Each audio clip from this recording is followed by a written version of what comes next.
Uy, kamusta kayo? Uy! Uy! Uy! Uy! Uy!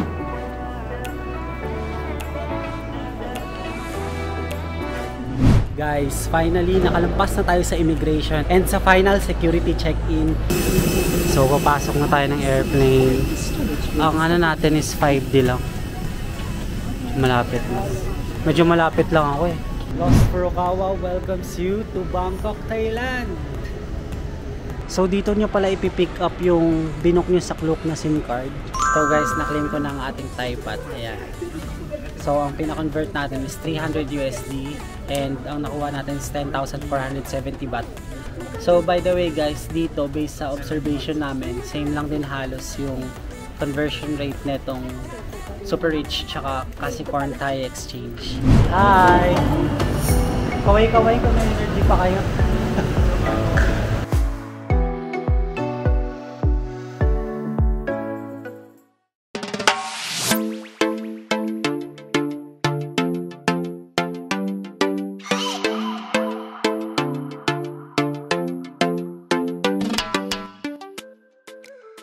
Hi guys, this is Lost Furukawa and welcome back again to another travel vlog series video. And for today's video guys, pupunta tayo ngayon sa Bangkok, Thailand. So nandito ako ngayon sa NAIA Terminal 3 and nandito ako ngayon sa harap ng mga self-check-in counters around dito sa may D16 to D26. So ayan guys. So by the way, for today's video, i-discuss ko pala sa inyo yung mga requirements na pre-provide ko going to Bangkok, Thailand. And syempre ngayon, nakapag-check-in na tayo online kaya meron na tayong boarding pass. Pero ang next step natin is yung sa immigration. So maya-maya papasok na rin tayo and nag-interest fill muna tayo dito.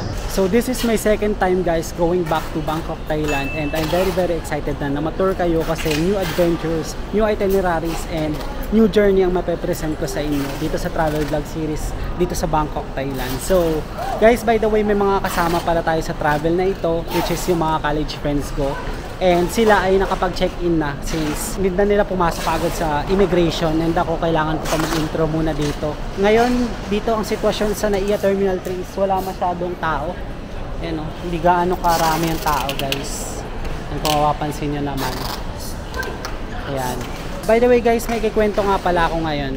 Ang ginawa ko pala dati sa Malaysia tsaka sa Singapore is, di ba nagpapalit tayo ng money dito sa may foreign exchange? Dito sa lampas ng mga check-in counters lang.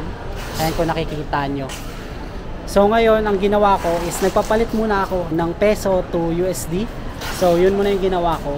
And yun yung napag-desisyonan namin ng mga college friends ko na gawin. So from peso to USD, then USD to Thai baht. So sa Thai baht, magkapapalit tayo nun from USD doon na sa Super Rich counter kasi guys yun yung isa sa mga murang conversion rates doon sa Bangkok, Thailand Airport or sa Suvarnabhumi Airport. So by the way guys, ang pinapalit lang natin na USD is 350 USD and mamaya malalaman natin kung magkano yung convertible value to Thai baht. Pero ang naisip ko nga guys is split ko muna yung USD ko kasi ayoko muna maubos sana.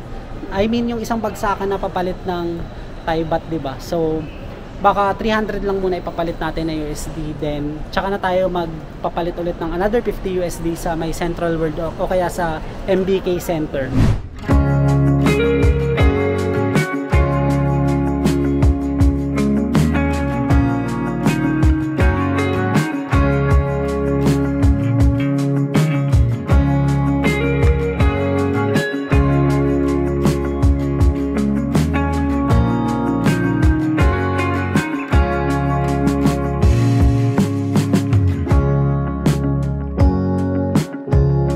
Pero bago ang lahat guys, subscribe muna kayo sa channel ko. Tulungan nyo naman ako na ma-reach ang 10k subscribers para makapag-giveaway na tayo ng camera. And sa mga bago nga pala sa channel ko, ako nga pala isang travel vlogger and gumagawa ako ng mga travel guides both local or international.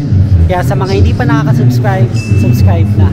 So by the way guys, sa mga nagbabayad ng mga travel tax nila over the counter, dito siya makikita sa mga counters. DEC, isa-isang hileraran sila na bayaran ng travel tax guys. Pwede kayo magbayad ng travel tax yung online via Tieza. So ilalagay ko na lang dyan yung link dyan sa screen. So may napansin lang ako guys dito sa NAIA Airport. Meron na palang baggage wrapping dito.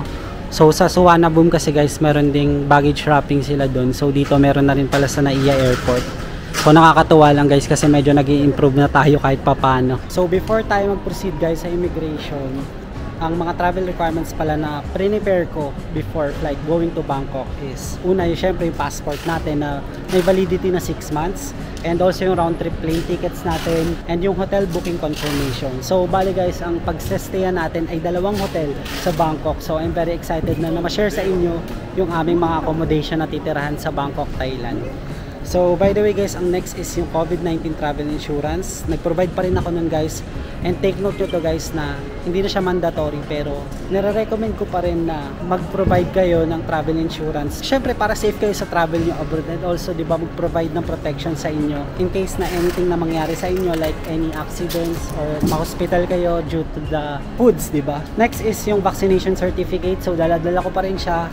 And next, yung bank cert, syempre kailangan yan. Syempre kailangan ng immigration yung proof. And yung certification of employment, and also yung BTS card, provide ko na rin siya. Kasi diba guys, dati, nabili ko yung Rabbit BTS card ko sa Bangkok, Thailand no 2022. So ngayon, nasa akin pa rin siya. And mamaya papakita ko rin yun sa inyo upon entering Bangkok, Thailand. Or nandun na tayo mismo sa Bangkok Airport.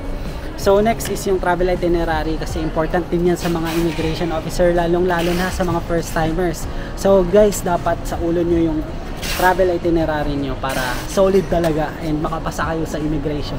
So it doesn't guarantee naman na ipapasa kayo since baka may kulang kayo sa document, pero guys, be honest lang and be calm kapag makikipag-usap kayo sa Philippine immigration. So I think yun lang guys yung mga travel requirements. So I think kailangan natin pumasok kasi baka mahaba na ulit yung pila sa immigration, and babalitaan ko kayo mamaya guys sa mga mangyayari sa immigration and also sa mga tinanong sa akin. So be right back guys.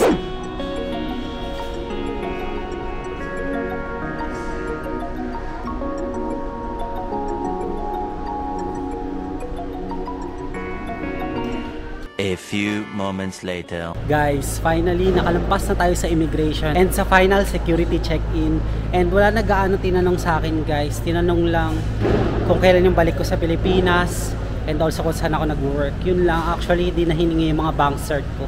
So mabuti talaga guys na may record na kayo sa immigration kung ilang beses kayo nag-travel abroad. So sa mga first timers, mas okay na kumpletuhin nyo pa rin yung mga travel requirements and also yung mga immigration na hinihingi talaga para makapasa kayo or may chance kayo makapasa sa immigration. So I'm very happy kasi for the 4th time nakapasa tayo.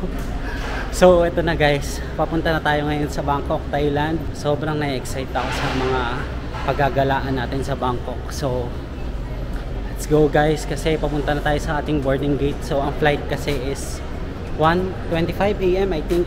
So nandito ako ngayon naglalakad-lakad papunta sa boarding gates. Ito yung napakahabang lakaran. So hahanapin ko rin yung mga kasama ko guys kung nasan sila nakaupo ngayon.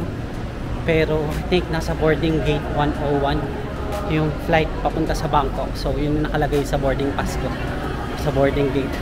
So medyo kabado pa rin tayo kanina sa immigration kahit ilang beses tayo tinatanong. Pero ayun, provide ko pa rin naman yung mga requirements na possible nilang tanongin or hingiin. So buti na lang guys, wala masyadong tanong na ngayon. So I'm very happy na.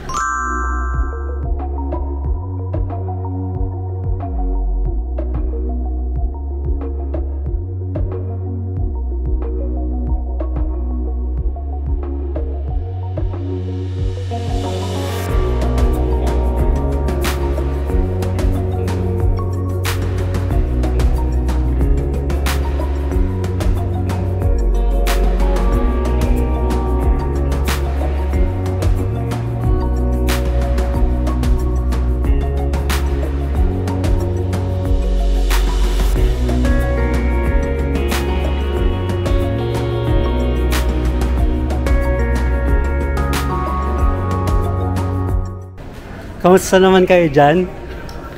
Uy. Uy, kamusta kayo? Uy. Nakahabol ako. So finally guys, dito na tayo ngayon sa boarding gate. And medyo malayong lakaran kasi 103 ata. So sabi sa boarding gate ko is 101 siya. Pero ito Bangkok na talaga to kasi nakikita ko naman sa screen mismo. And finally guys, kasama ko na rin yung mga college friends ko. Guys, say hi to the camera. Ayan. Anong feeling ng ma-interview ng immigration for the first time? Nakakatakot.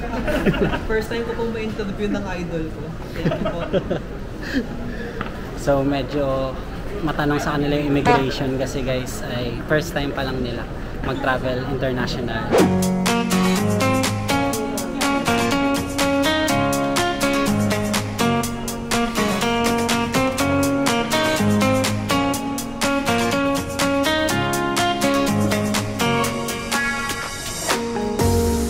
So I'm really happy na nagkita-kita na kami guys. And syempre guys, kasi first international travel ko to with friends. And napakaraming pupunta ngayon sa Bangkok. So today is a weekday naman. Pero hindi ko sure kung bakit napakaraming tao ngayon na papunta sa Bangkok. And actually guys, hindi siya peak season or weekend ha. As in Thursday night or Thursday early morning pala ito. So nasa pinakadulo ako ngayon guys. Ayun, tignan nyo. Napakaraming pilaw tsaka mga taong papuntang Bangkok. So nag-start na sila magpa-board guys. Ayan o. May mga nakapila na. So by the way guys, nakalimutan ko pala sabihin to kanina. Hindi na pala departure card yung fill upan nyo. So sa e-travel na. Kasi diba dati nung nag-Singapore and Malaysia tayo, nag-fill up pa tayo ng departure form or yung departure card. Pero ngayon, e-travel ka na. Need nyo na mag-fill up ng e-travel departing from another country and also arriving from the Philippines. So guys, tandaan nyo yun. Dapat 72 hours pwede na kayo mag-fill up ng e-arrival card. So before siya mapapalitan guys to baht, ayan, tignan nyo muna yung US dollar. So ito yung pina-change namin sa kabayan dun sa Cubao. Ganda ng ano no, money nila. And yung amoy niya guys, para makaluma siya. Ito yung papapalit natin sa Thai baht instead na peso.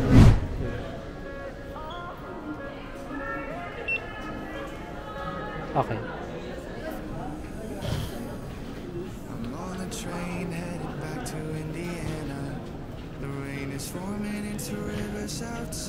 Time to board the plane na guys. Excited na ako makasakay ulit and umalis sa Philippines.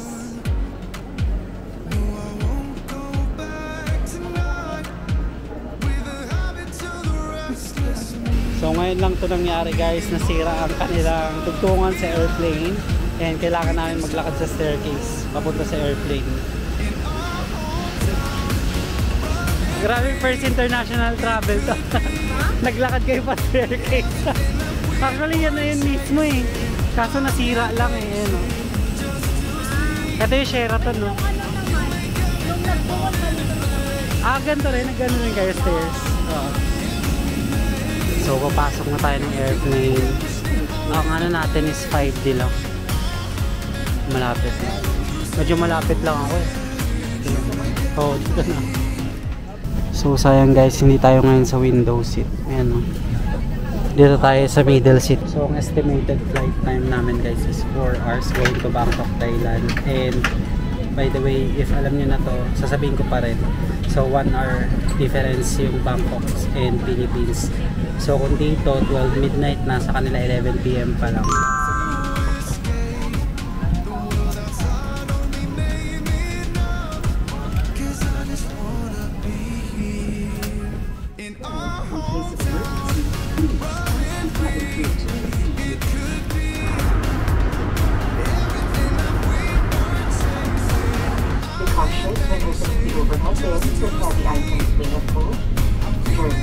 Finally guys, after almost 4 hours ng biyahe I think, kasi 3:30 AM na dito sa Bangkok and plus 1 hour lang tayo, so 4:30 AM na sa Pinas ngayon. Medyo matagal din ang biyahe pero okay lang, at least sulit naman di ba pagkababa. So ngayon ang agenda namin is I think kukunin yung baggage na chinek-in namin kanina and also papapalit ng SIM card. So bumili kasi kami sa Klook, so ilalagay ko lang dyan sa screen saan kami bumili sa Klook. Guys, ang ganda oh. Welcome to Suvarnabhumi Airport. Suvarnabhumi pala, hindi pala sa Suvarnabhumi. So Suvarnabhumi siya guys. Yan. Sa Thailand na naman tayo ngayon and I'm very excited na sa new journey ko dito sa Thailand. So antayin natin muna sila dito sa gate 1. Yan guys, ayan naman yung paalis. Ito pala siya guys, so tingin nyo naman yung design ng Suvarnabhumi Airport. So dito, welcome to Thailand. Wow.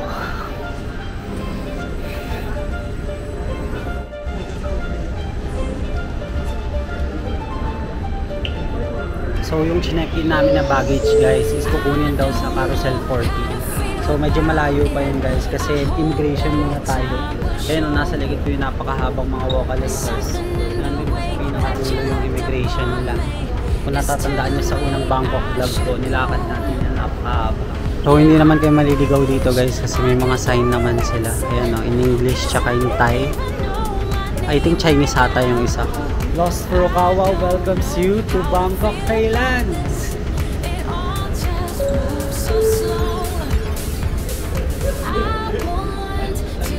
Sawadee-hap, sawadee-hap, sawadee-hap. Guys, we're in Thailand now. Happy ba? Kahit nakakapagod yung biyahe na. 4 na oras na kayo dyan. Ito pala yung lounge nila. Baka pwede yung movie dito. Oo nga. Shames! Nasa Thailand na.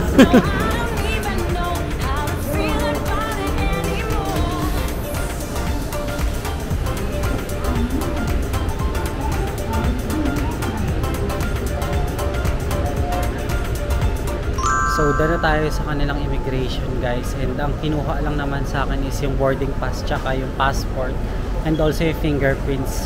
And nandito na ako ngayon sa harap ng Carousel 14. Yan, para kunin yung bagahe namin.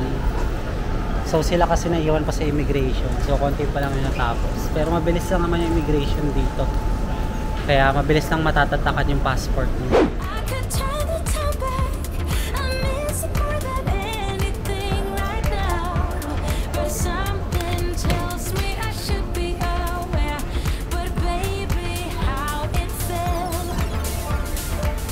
So after claiming ng baggage guys, dito na tayo magpo-proceed sa customs.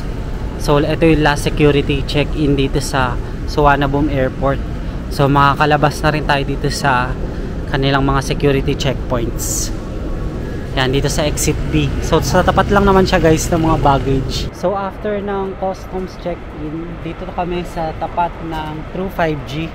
So i-claim na namin yung nabili naming SIM card from Klook na gagamitin namin dito sa Thailand. So naghahanap-hanap pa kami kung saan. Baka dito guys kasi ito na mismo yung True 5G. Baka pwede tayo magtanong-tanong dito. Ano? Klook. In English lang. So kinakabitan na guys yung sa kaklase ko ng SIM card. Ayan, tama naman na dito kami sa True 5G kapag nag-avail ka ng Klook SIM card. Yehey! Nakapagpakabit na tayo ng SIM card guys. Ayan yung True 5G. So binigay sa akin yan ni Kuya. And saan tayo pupunta ngayon? I think sa DTAC sila pupunta ngayon, sa 4th floor, para i-claim yung kanilang DTAC Klook for pick up. Grabe, na-amaze ako ngayon guys kasi nandito ulit ako ngayon sa Bangkok, Thailand. Grabe yung memories ko dito. So dito guys, yung papunta sa airport rail link. Pero mamaya na tayo dyan kasi magki-claim muna sila ng kanilang SIM card. Guys, look at this beautiful airport of Bangkok, Suvarnabhumi. Kaway-kaway oh. Solid. Sawadee-kap. O, tingnan nyo guys. Ito yung nakita ko sa NAIA kanina. Dito naman ang pangalan Mrs. Wrap. So meron na din ditong luggage wrapping. So pwede na sa NAIA and pwede rin dito sa Suvarnabhumi Airport. So ito guys yung kanilang departure. Napakalaki ng Suvarnabhumi Airport guys. And also wala masyadong tao ngayon kasi madaling araw pa lang dito.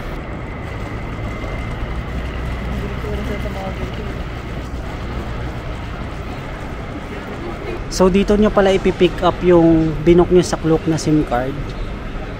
Dito siya sa tapat ng K24. So ayan o, counter K. Yan.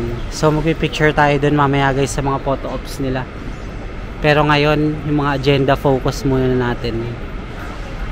So tatandaan nyo ito yung Klook guys for pick up. So after ma-claim yung SIM card, ayan, dito sila nag photo ops muna sa famous photo spot dito sa Bangkok departure area. So dito lang siya banda guys. Hindi mawawala yan dapat kapag nandito kayo sa Bangkok Airport. So mandatory na may picture dapat kayo. So tatry namin yung elevator. Kasya ba? 250 to 1,300. Sige, kasya yan. Para makita natin kabuuan ng ano, Bangkok Airport. Basement. So, ang time pala now guys is 5:11 AM pa lang dito sa Bangkok. And ang bukas pa lang is itong K-Exchange tsaka yung Happy Reach. So, itong Super Reach magbubukas pa lang kasi 5:30 AM siya. So, ito yung opening hours niya. Yan. Tapos nandito pala guys yung kanilang mga pad hotels. At least nalibot natin ngayon to. And quiet zone. Sa gilid lang siya guys ng Super Rich. So diretso lang kayo sa may airport railing and matutuntun nyo na tong mga money exchange counters nila. So guys, na-claim ko na ang ating Thai baht. Ayan. So ang pina-convert natin is 300 USD and ang nakuha natin is 10,470 baht. So by the way guys, dito based sa observation namin, same lang din halos yung conversion rate netong Super Rich tsaka Kasikorn Thai Exchange. Ano lang siya, mas searchable ng pre. Tama no? Mas searchable yung Super Rich na conversion compared sa Kasikorn Thai, kaya mas pinipili nila. Nila ngayon 35.95 so hindi accurate. Hindi accurate yung sa website. Okay. So yun yung sinabi guys. Ano man? So may hindi accurate information sa website nila. Ang nakita daw last is 35.95 pero dito is 36.10 na. So hindi ata updated yung website nila. So ang next agenda namin, kakain tayo ng breakfast, no? Breakfast din. Okay. So maghahanap muna kami ng papagkainan dito. So nandito kami ngayon sa 7-Eleven basement floor. Ayan, naghahanap-hanap sila ng pwedeng makain. So ito yung kakainin ko guys, ham and cheese sandwich. So nandito na tayo ngayon sa counter. And ito yung mga in-order natin. Calpis water. Ayan. Ito guys, marami pa sila dito mga foods like sausages. So hindi muna tayo magmamangga ngayon kasi maaga pag guys. Alam ko cute ito yung na-miss ko talaga sa Thailand guys. Tingnan nyo oh. Oh, ang cute ng mga nila packaging. So nakabili na kami ng token going to Phayatay. Yan siya guys. So bawal kasi gamitin yung rabbit card dito kaya dapat bumili kayo ng token sa halagang 45 baht going to Phayatay. Ayan, take note nyo to, 45 baht. So dito lang siya guys sa express line or sa airport railing mismo, basement. Ayan basement yan. So dito pwede kayo bumili ng sarili nyo pero pwede rin kayo bumili sa ticket counter nila. So itatap nyo lang yung token doon mamaya.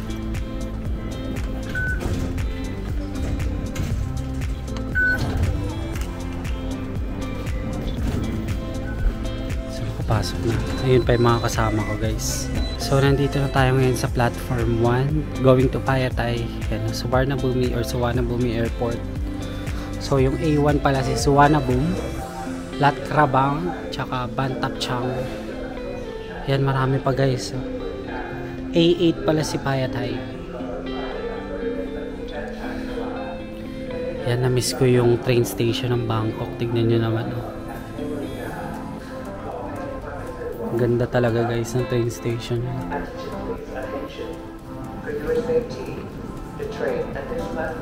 Palagin sa akin. Oo.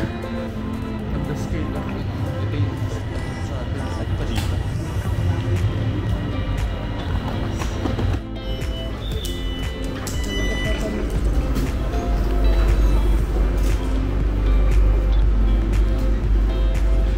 Let's go to the train. Yan. Ma-film na natin for the first time ang kanilang train.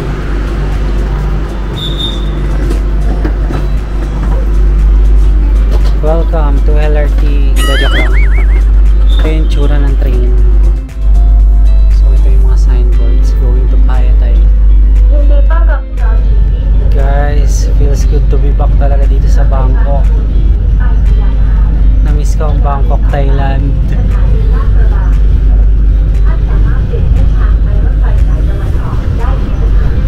Sunrise kasi ngayon dito.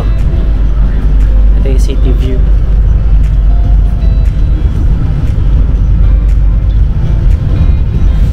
So pababa na kami ng Phayatay Station and lilipat kami sa BTS station para pumunta sa Victory Monument. Yun kasi yung bababaan naming station.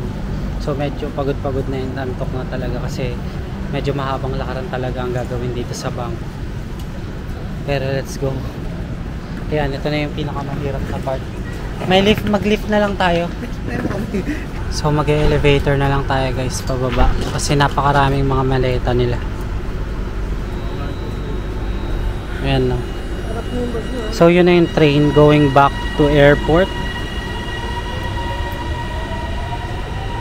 Ayan. Habang nag-aantay tayo ng elevator, let's appreciate muna itong Payatay Station. Diba? Oh, ang ganda ng kanilang station. So dito tayo mag-exit banda and need pa natin bumaba para makapunta sa BTS line. I think dito yung pababa eh. So nakikita na namin yung BTS line. Ayun siya banda guys. Oh. Hindi ko kasi maturo, may hawak ako ng maleta.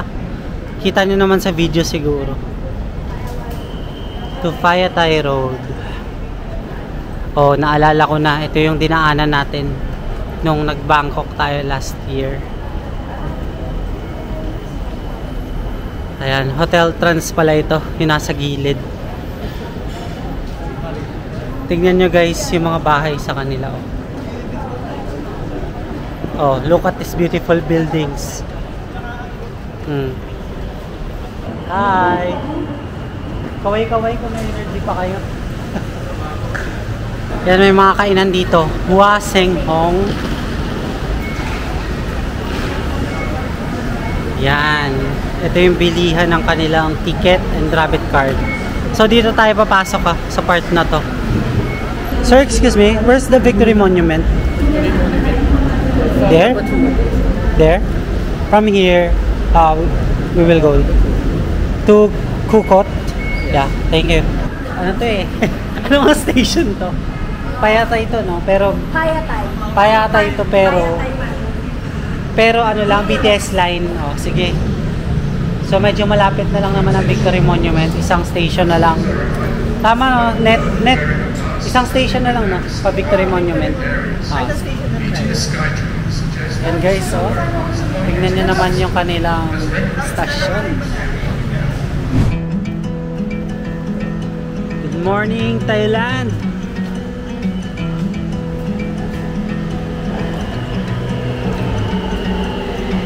뻔한 얘기지만 널 보면 그냥 좋아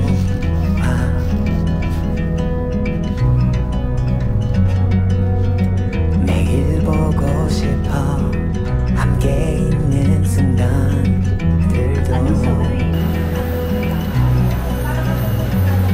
So hold me tight through the night. So nandito na kami ngayon sa Victory Monument Station and maglalakad na lang kami papunta sa aming hotel, which is ang Picnic Hotel. So doon ulit ako and babalik ako dun guys, kaya I'm very happy na makita ulit ang Picnic Hotel and also excited din sila na makita ulit kami. Kasi diba last year is napansin din naman tayo na nag-vlog tayo sa Picnic Hotel. So guys, Thailand na talaga kasi iba na yung mga models. So medyo haggard pa rin tayo dito sa Thailand kasi mainit talaga. So dahil walang elevator guys pababa, dito kami nag-exit sa exit 2. So sa Century Movie Plaza. Kasi diba ito yung nilakaran natin papunta sa Picnic Hotel. And makikita niyo sa gilid ang highway ng Bangkok. Wow, and napakaraming nagtitinda ngayon dito. Ayan na, dito na ulit tayo sa LRT station. Joke lang. Finally back in Century Movie Plaza. Wow. So ito yung BTS Victory Monument. Ayan o, tas dun kami nang galing. Ito talaga yung na-miss ko sa Bangkok. Yung napakagagandang buildings nila. Ayan o. Lakad muna ulit tayo. Tas ito ata yung mga rider nila. Oh, kamusta po? Pagod na?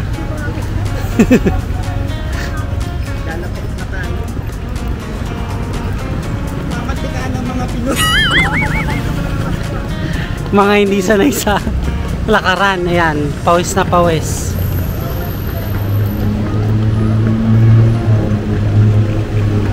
And guys, ang ganda ng design ng Rhythm Rangnam. Oh. Ito na ulit yung mga tuk-tuk guys. Siyempre madadaanan nyo rin itong King Power Duty Free. Ito mga street foods nila. Ito mo masarap guys.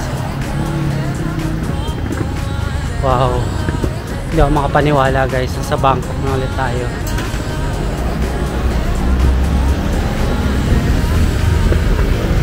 Grabe. Sobrang na-excite ako guys sa adventure natin ngayon dito. And ito yung mga local restaurants nila. At syempre guys, madadaanan din natin itong Peace Park. So gagawa na lang tayo ng separate video for that tomorrow. Ayan. Hindi kasi natin nalibot siya nung nakaraan ng buo. So lilibutin ko na kayo dyan. And hindi ko rin napansin guys, may startup fitness pala sa tapat ng Picnic Hotel. Ayan o, gym. And may barbershop din pala dito. Actually, ang dami nyo pwede na magawa dito sa Rangnam Road eh. Ayan na guys, oh, yung hotel. The Picnic Hotel Bangkok. And this cute tuk-tuk. So guys, finally I'm back here at Picnic Hotel Bangkok with the haggard look. So, syempre guys, sobrang daming lakaran ang ginawa namin dito. Kaya para makita nyo. Yung ganda. Ayan, ang ganda ng design nila dito. So papaiwan muna namin yung mga bagahe namin and I think magbe-breakfast din kami. So baka separate video ko na lang siya. And puputulin ko na dito yung first video natin dito sa Bangkok, Thailand Travel Vlog Series. So kung nag-enjoy kayo sa Bangkok vlog na ito, don't forget to follow me on my Facebook page and Instagram at Lost Furukawa. And if you want to do business or sponsorship with me, you can email me at lostfurukawa19@gmail.com. And guys, don't forget to hit like, subscribe, and notification bell para updated kayo sa mga bagong Bangkok vlogs ko. That's it guys. I really appreciate you being here. And pasensya na rin kung hinihingal ako ngayon kasi daming lakad na ginawa. So, i-ready nyo talaga yung sarili nyo dito sa Bangkok. See you again in another Bangkok vlog. Bye!